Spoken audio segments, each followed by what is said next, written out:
வணக்கம்ங்க. ஆந்திராவை மிரட்டிய இந்த மோந்தா புயல் நேற்று நள்ளிரவு கரையை கடந்தது. இதன் காரணமாக காக்கிநாடா அருகே உள்ள நர்சாபுர கிராமமே ஒரு சரிபாதி அளவு சீரழிந்தது என்று கூட கூறலாம். காக்கிநாடா மசூலிப்பட்டினம் இடையே நர்சாபூர் என்ற இடத்தில் நள்ளிரவில் இந்த மோந்தா புயல் கரையை கடந்த போது காக்கிநாடா மசூலிப்பட்டினம் இடையே முற்றிலும் பொதுமக்களின் இயல்பு வாழ்க்கை அந்த பகுதியில் நடுநடுங்கி போனது.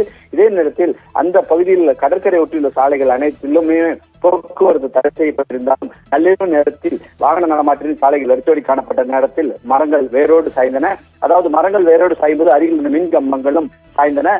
தொடர்ந்து அந்த பகுதியில் மின்சார சேவைகள் முழுமையாக நேற்று நள்ளிரவு நிறுத்தப்பட்டிருந்தது. இருப்பினும் செல்போன் சேவைகள், மின்சார சேவை மற்றும் போக்குவரத்து சேவை அனைத்திலுமே தடைபட்டிருந்தது.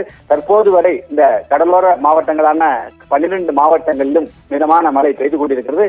போக போக மழையின் தாக்கம் குறையும் என்று வானிலை ஆய்வு மையம் சார்பில் தெரிவிக்கப்பட்டுள்ளது. சுமார் ஆயிரக்கணக்கான ஏக்கர் நிலப்பரப்பில் பயிரிடப்பட்டிருந்த விவசாய பயிர்கள் அனைத்துமே சேதமடைந்துள்ளன.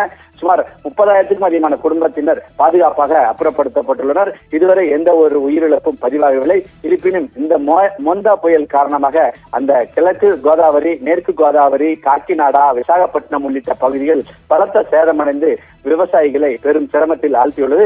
பொதுமக்களின் இயல்பு வாழ்க்கை போக போக சரியாகிவிடும். இருப்பினும் தற்போது 200க்கும் அதிகமான மறுவாழ்வு மையங்களில் அந்த பகுதியில் வசிக்கும் கடலோர பகுதியில் கிராமங்களில் வசிக்கும் மக்களுக்கு தேவையான உணவுகளை அந்த அரசு சார்பில் வழங்கப்பட்டு வருவது குறிப்பிடத்தக்கது.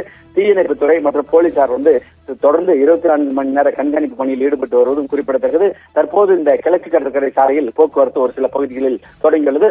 மிதமான மழை பெய்து கொண்டிருக்கிறது. இந்த மழையின் தாக்கம் இன்னும் 24 மணி நேரத்துக்கு நீடிக்கும் என்றும் தெரிவிக்கப்பட்டுள்ளதுங்க.